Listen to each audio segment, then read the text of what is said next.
During the Cold War, Americans were taught to fear the visible signs of conflict: missiles, bombers, Soviet submarines, and nuclear fallout. The threat was imagined as external, approaching from somewhere beyond the horizon. But many of the most unusual Cold War programs were directed inward instead, toward soldiers, prisoners, unwitting civilians, and toward entire environments treated as testing grounds. Some citizens were sprayed without their knowledge as part of biological dispersal studies. Some service members participated in tests they did not fully understand. Some individuals were dosed with psychoactive drugs during experiments tied to intelligence research. Entire categories of programs operated behind layers of compartmentalization where the participants often understood only fragments of the larger system surrounding them. And decades later, when records finally surfaced through congressional hearings, Freedom of Information Act requests, and investigative reporting, the same pattern appeared repeatedly. The programs were justified by fear. Fear of Soviet advances, fear of biological warfare, fear of communist brainwashing, and fear of strategic surprise. The Cold War was not only an arms race, it was also a research environment, where governments increasingly attempted to understand whether human beings, populations, and even entire environments could be molded, influenced, incapacitated, or controlled under conditions of secrecy. Tonight we're going to examine several of those programs: MKULTRA and related projects, Operation LAC, Operations Do 1 and Do 2, Project SHAD and its sub-projects such as Project 112. And more importantly, we're going to examine the mindset that connected them. Because while these programs differed in purpose and scope, many emerged from the same underlying assumption: that national survival justified experimentation, operating beyond normal ethical boundaries.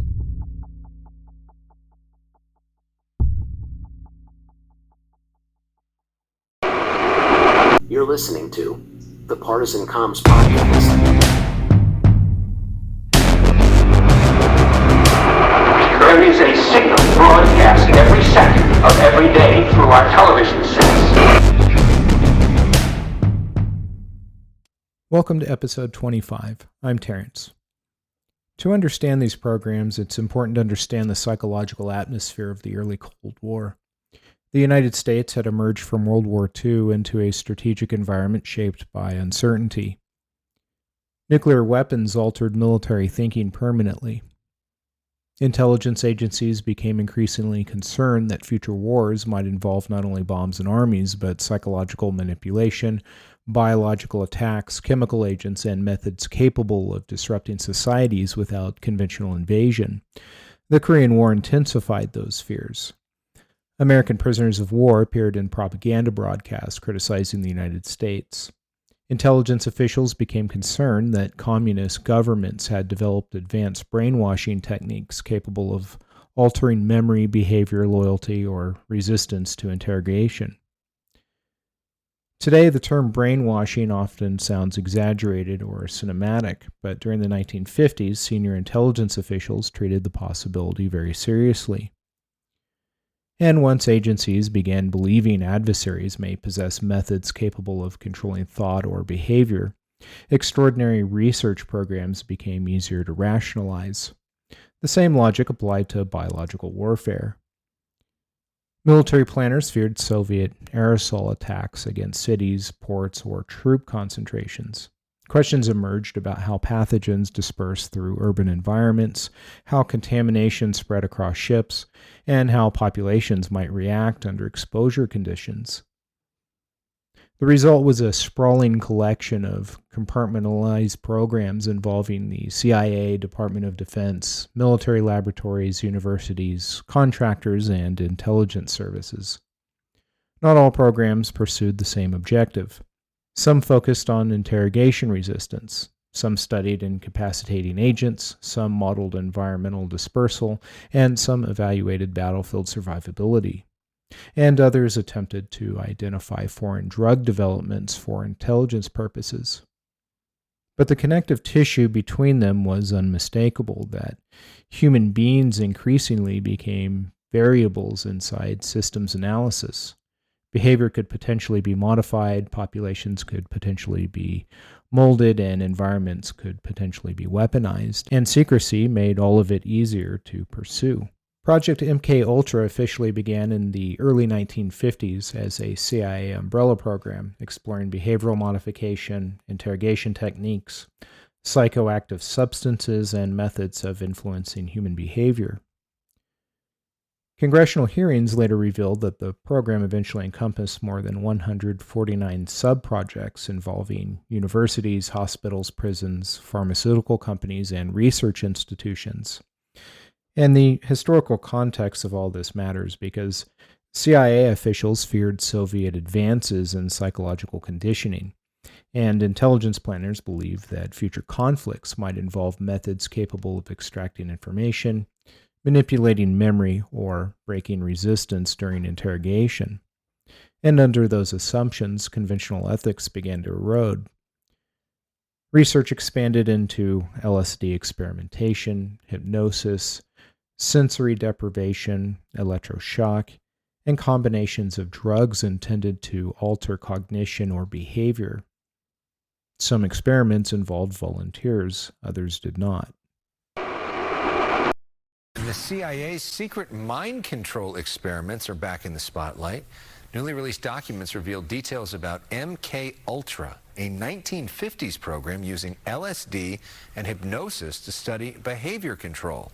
Pharmaceutical company Eli Lilly reportedly supplied large amounts of LSD for that project. Some tests were done on unsuspecting Americans, including prison inmates. National Security Archive, marking 50 years since the program's exposure, compared the research to Nazi experiments and criticized the lack of accountability. I was given a glass of Kool-Aid, and so were the other children. This Kool-Aid was spiked with LSD. It was horrible. At the end of the Korean War, a number of freed American POWs came home seemingly brainwashed and espousing communist propaganda. American officials suspected that the soldiers had been subjected to what they thought were new communist mind control techniques. Alarmed by the situation, the newly formed CIA allocated $25 million for psychiatric experiments on human beings. It was the most secret program ever conducted by the CIA in the United States. Patients at psychiatric hospitals, prisoners in federal institutions, and even people in the public were given drugs without their awareness or consent and experimented upon. They established what were called safe houses, where prostitutes would lure men to these apartments. And then once the men were in the apartments, they were dosed with LSD. And then they were basically studied by CIA scientists, usually behind a two-way mirror. Some of the most damaging experiments occurred at the Allen Memorial Institute in Montreal, Canada. There, under the direction of infamous Scottish-American psychiatrist Dr. Ewan Cameron, unsuspecting patients, many of whom had common ailments such as postpartum depression, were experimented on with aggressive drug cocktails and extreme techniques. Dr. Cameron pursued a concept he called depatterning, which was meant to reduce patients to an infantile psychological state wherein doctors could take advantage of the person's cognitive vulnerability to attempt to rebuild their mind under the doctor's control. A popular method of choice to achieve this was called psychic driving. In 1973, the MKUltra program was terminated, and some of the evidence of its activities was systematically erased. The whole thing was basically discovered because of a whistleblower named John Marks, who wrote the first book really about the program called The Search for the Manchurian Candidate. There were congressional hearings here in the United States in the mid-70s after it had been exposed. And during those hearings, the CIA finally admitted that this program existed. They admitted that it was probably not the right thing to do, but they feigned innocence. Despite the congressional hearings and marginal interest in the subject in popular culture, most MKUltra survivors suffered in silence, taking their trauma with them to the grave. Congressional hearings later documented covert dosing programs where unwitting individuals received psychoactive substances without informed consent, One of the most well-known cases involved Frank Olson, an Army scientist connected to biological warfare research at Fort Detrick. Olson was secretly administered LSD during a CIA-sponsored retreat in 1953. Days later, he fell to his death from a New York hotel window. The circumstances surrounding his death remain disputed, but the incident revealed something important about the operational culture surrounding these programs, that secrecy had begun overriding accountability. And MKUltra itself was not a single experiment, it was infrastructure. The Senate hearings described an expanding network of subprojects covering hypnosis research, behavior modification, acquisition of chemicals, interrogation methods, and studies involving unwitting subjects. Eventually, the program evolved into successor projects, including MKSearch, MKOptin, and MKCHICKWIT. And these names matter because they demonstrate how the research architecture continued adapting rather than ending cleanly. MKSearch pursued the development of methods capable of manipulating human behavior in predictable ways through pharmacological means. MKOptin expanded experimentation involving behavioral and toxicological effects of drugs on humans and animals, and MKCHICKWIT, sometimes referred to simply as CHICKWIT, functioned as a partner program focused on identifying new drug developments in Europe and Asia and obtaining information and samples. And that detail is particularly important because MKCHICKWIT illustrates that the intelligence community was not merely experimenting internally. It was actively scanning the international environment for emerging compounds, psychoactive substances, and pharmacological developments that might possess intelligence or operational value. The research environment increasingly resembled an arms race involving consciousness itself. Documents later revealed through congressional investigations described Army involvement through Edgewood Arsenal and other military laboratories. Research included incapacitating agents, hallucinogens, and behavioral compounds. One compound was reportedly tested for possible incapacitating effects through skin exposure methods involving adhesive delivery systems. Again, the pattern matters more than the individual compound, because researchers were increasingly attempting to determine how chemicals altered perception, how cognition could be disrupted, how individuals responded under pharmacological stress, and whether those effects could be operationalized. Senate hearings in 1977 revealed another important detail, that much of the historical record had already been destroyed. Former CIA Director Richard Helms authorized destruction of MKUltra files in 1973. Investigators later recovered fragments primarily because financial records survived in overlooked archives. That incomplete historical record remains significant today, not because it proves limitless conspiracy theories, but because it demonstrates how difficult democratic oversight becomes once programs operate under deep compartmentalization and secrecy. As the Cold War progressed, experimentation expanded beyond individual subjects and into the environment itself. Operation LAC, which is short for Large Area Coverage, emerged from military concerns about biological warfare vulnerability during the 1950s and 1960s. Military planners wanted to understand how aerosolized agents dispersed across large geographic areas. How far would particles travel? How would weather affect movement? And could a hostile nation contaminate major portions of the United States through atmospheric release? To answer those questions, the military conducted wide-area dispersal tests involving zinc-cadmium sulfide particles intended to simulate biological agents. The scale was extraordinary. Dispersal operations occurred across large portions of the United States and Canada, including parts of the Midwest and East Coast.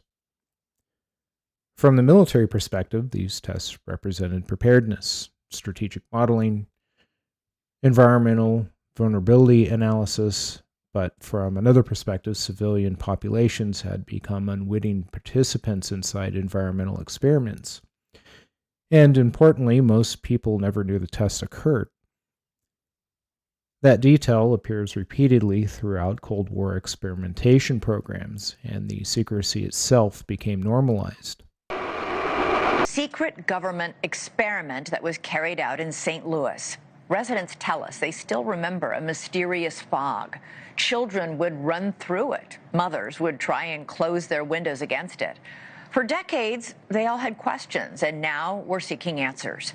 The United States Army now admits that it sprayed a chemical that contained cadmium, a known carcinogen, on a neighborhood of more than 10,000 people. Critics say this was done with no warning and no consent. Well, tonight we return to the site of that demolished neighborhood and speak with former residents who believe the government turned them into human test subjects. Although the Army admits that the test happened, it is not admitted to harming the residents. That's exactly what it looked like, a thick fog. It was summertime and it was hot. We would just run through it as fast as we could and try to just cool ourselves off. It stuck to you. The spray was so foul as far as the odor. It made some of us have headaches, nausea, dizziness. That's what I remember. It made me sick. It wasn't the weather. It was an eerie smoke descending from rooftops, rolling from the backs of trucks. Regular flatbed truck, but it had a big machine on the back. And it had a big nozzle that really sprayed a fog you couldn't even see through. It was that thick. And it really, we felt it as it would adhere to our skin. And as far as the guys on top of the buildings, they tried to portray them to us as maintenance workers. But we was like, what is a maintenance worker doing? And basically a hazmat suit. And they had masks and goggles. We're standing at where Pruitt-Igoe used to be here in St. Louis, and it's hard to believe more than 10,000 people used to live here. As we bring our drone up, you can see it's mostly just an empty lot now, overgrown with trees. This used to be filled with 33 high-rise buildings. It was all demolished in 1976.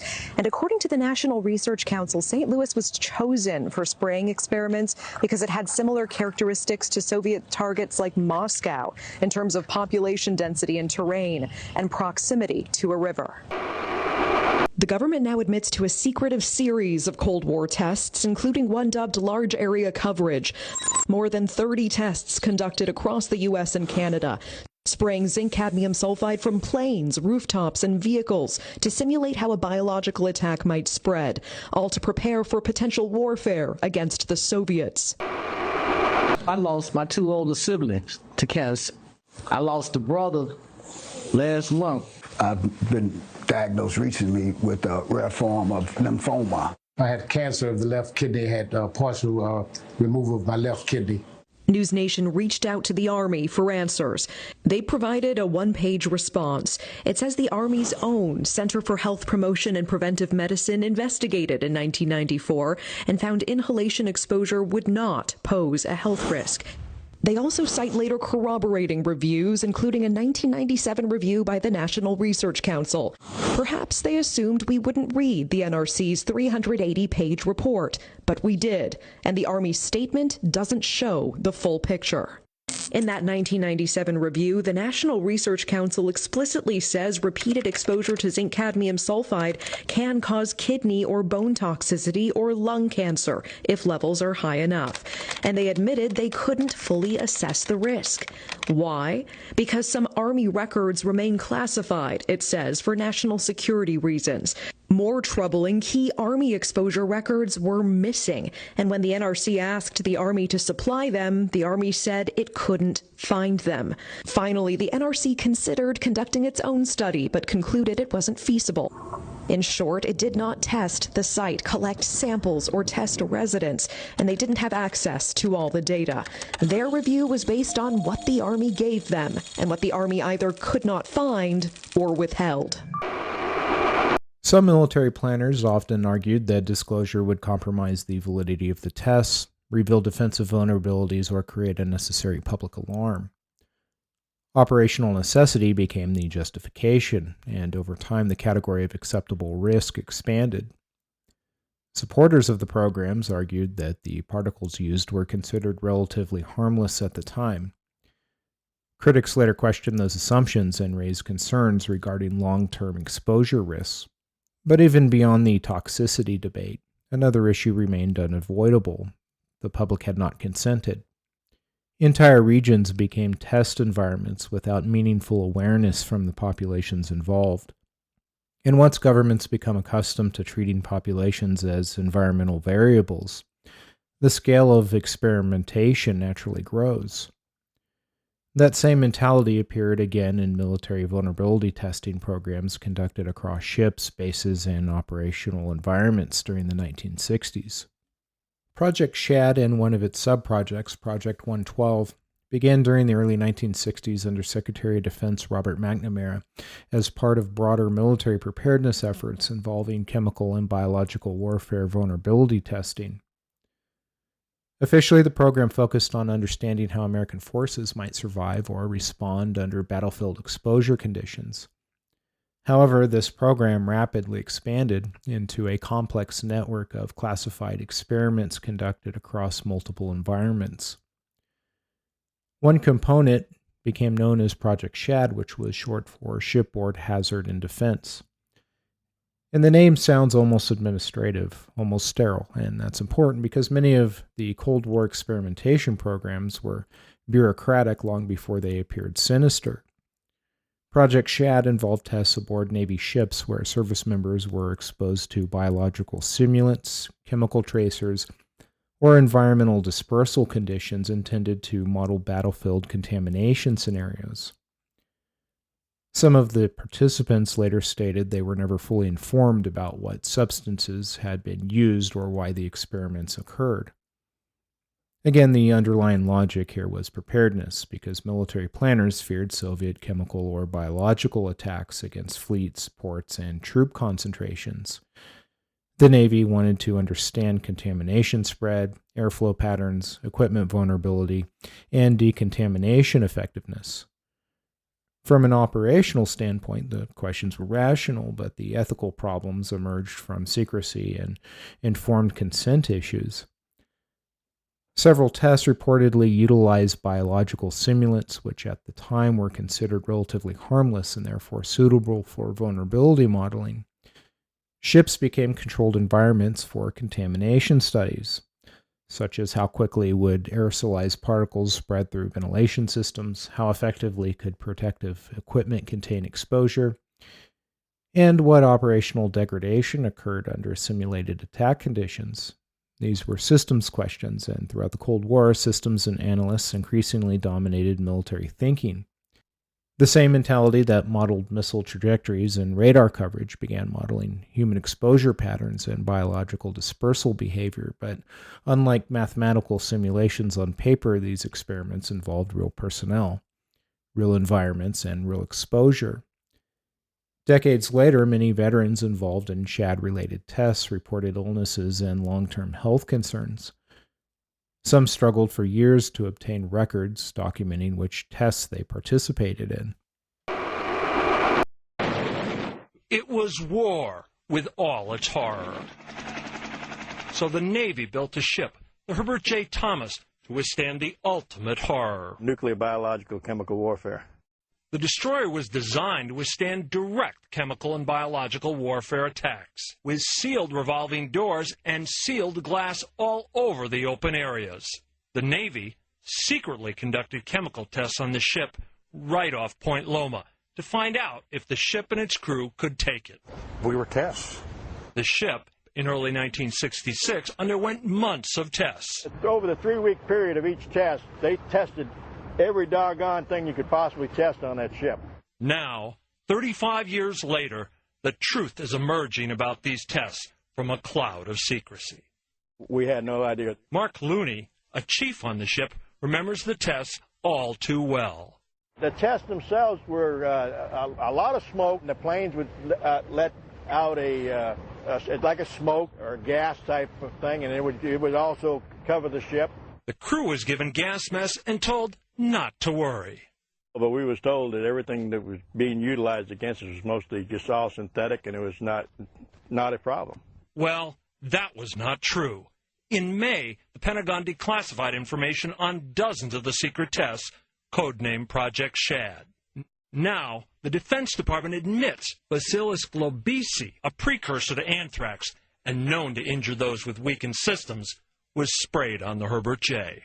It enveloped the whole ship, yes. And it wasn't just gas that was used on the ship.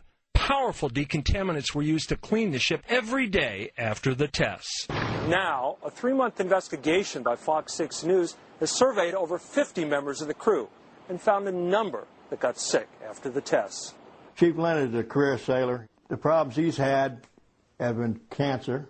Charlie Gears left the ship with asthma. Jim Hamlin had a tumor on his lung. And Jim Cast, a gunner's mate, got pulmonary fibrosis. He thoroughly believes that his medical problems did come from the tests. And don't forget John Ehrlich. He died in his sleep on the way home after the tests. No one has explained how or why he died. The government is tonight refusing to help military men who have fallen ill years after working on a secret project. It was an operation that involved dangerous chemicals. CBS 5 investigative reporter Anna Werner on why the Defense Department is turning its back now on the men once trusted with a very sensitive mission. They worked on a hazardous top-secret experiment called Project SHAD, America's race against the Russians in the 1960s to develop biological and chemical weapons. Now, many of those men are sick and asking why their government won't take care of them. In 1965, Lieutenant Jack Alderson commanded one of the smallest fleets in the Navy, just 5 light tugboats. But his mission was so important, it was authorized directly by the president. We were told that we could never speak about it because what we did was secret. A secret mission codenamed Project SHAD, testing chemical and biological weapons using monkeys held in cages on the open decks. Military planes would spray the boats with VX nerve gas, sarin gas, E. coli, and other deadly microbes. It was a witch's brew as far as we were concerned. Sailors weren't supposed to be exposed, but they were, both in the tests and the cleanup afterwards. We were told that if we followed all the safety precautions and we lived within the rules, we were going to be safe and we were going to be okay. We are finding out now that was not true. To a seated member of Congress, they denied there was ever a Project SHAD. Even though Thompson has top-secret clearance. And then came back when they finally did admit that there was a Project SHAD, lied to me again by saying that there were no dangerous chemicals used.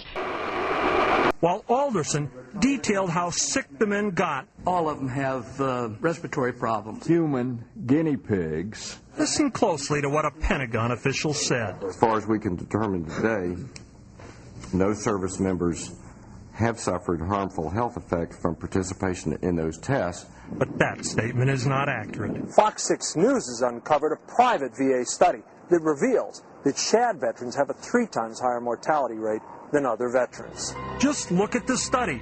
A 3-fold death rate due to respiratory disease. But, now the VA says the study we uncovered isn't good science. I believe it's a cover-up. I believe that they're trying to cover up what they did back there because of the liability. Not only did the Pentagon tell the congressman they knew of no sick sailors, they also said that the crews had proper protections from toxins. But what about the decontaminant cleaners used all over the ships? What we used on the interior of the vessel to decon at that time was beta-propiolactone and formalin, both of which are known to be highly carcinogenic. Fox 6 News tracked down Leonard Devine of Poway, a former government scientist from the secret test, who now admits the cleaning agents were deadly. Unfortunately, delayed accountability became another recurring feature of Cold War experimentation programs. The operations were compartmentalized when active, but records remained incomplete afterward, and participants often learned their broader context decades later. Project SHAD and its subprojects also demonstrated something else that was important, which was the boundary between defensive preparation and offensive capability research was often extremely thin. To understand how to survive biological attacks, militaries first needed to understand how biological dispersal actually functioned operationally, and that required experimentation, which meant increasingly large environmental tests, increasingly realistic scenarios, and eventually operations involving the atmosphere itself. Operations Do 1 and Do 2 represented another layer of Cold War biological dispersal research. These programs focused heavily on aerosol behavior, environmental persistence, and large-scale dissemination modeling. The operational concern was straightforward. If biological agents were released into the atmosphere, how would weather conditions affect survivability, spread, and concentration? Understanding that required testing airflow patterns, environmental persistence, humidity effect, and dispersal behavior under real-world conditions. And again, the atmosphere itself became laboratory space, and that transition is significant because earlier programs focused on individual subjects or contained operational environments. Programs like DO 1 and DO 2, however, expanded experimentation into open environmental systems. Researchers increasingly attempted to model populations, geography, weather, and infrastructure together as interconnected operational variables. The scale of systems thinking kept growing, and so did public unease once the programs became known. Because even when agencies argued the substances used were harmless simulants, the secrecy surrounding the operations created lasting distrust. People learned years later that environmental testing had occurred around them without their knowledge, and once that realization takes hold, suspicion naturally expands beyond the documented programs themselves. That is one reason Cold War secrecy continues generating public anxiety decades later, not merely because of what governments confirm, but because secrecy creates uncertainty regarding what remains incomplete, fragmented, or undisclosed. At this point, an obvious question emerges. Were these programs connected? Was there a unified conspiracy linking mind control research, biological testing, environmental dispersal programs, and military exposure experiments into one centralized operation? And the historical evidence does not support that conclusion. These programs involve different agencies, different objectives, different command structures, and different operational concerns.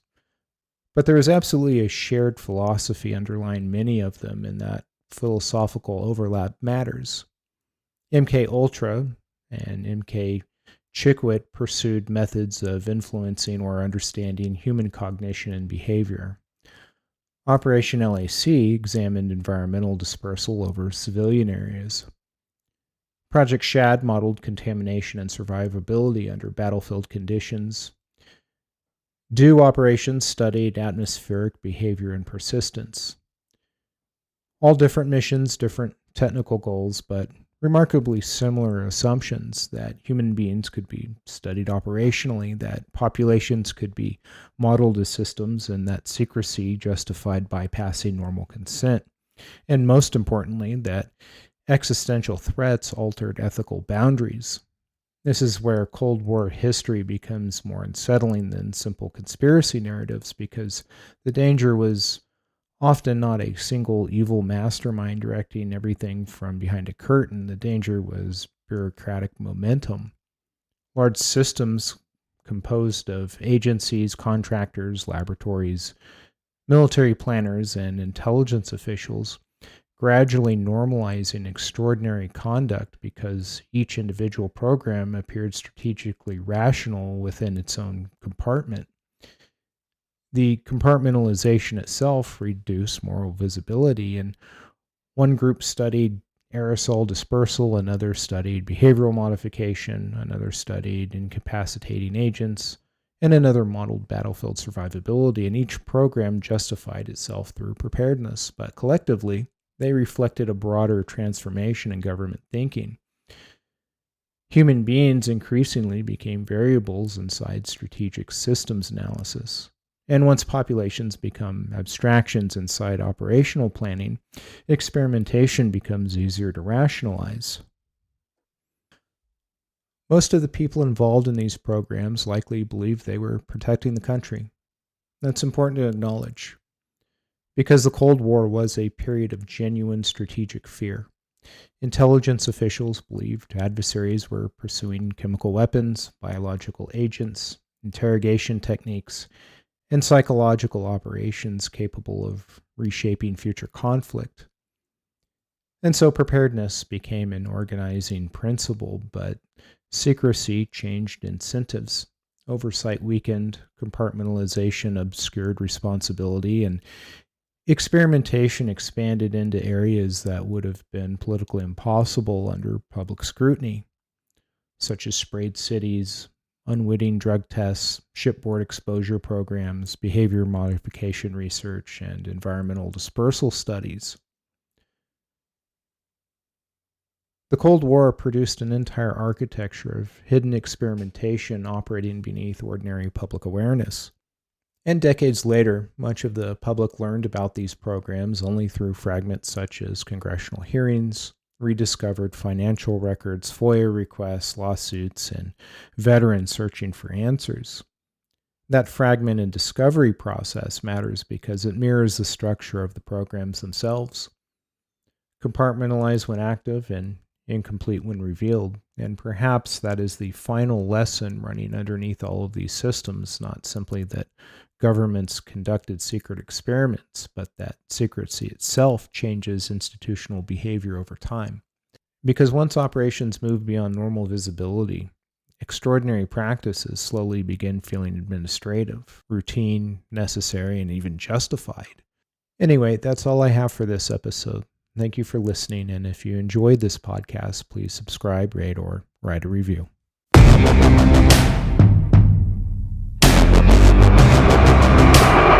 There is a signal broadcast every second of every day through our television sets. Mark my words, AI is far more dangerous than nukes.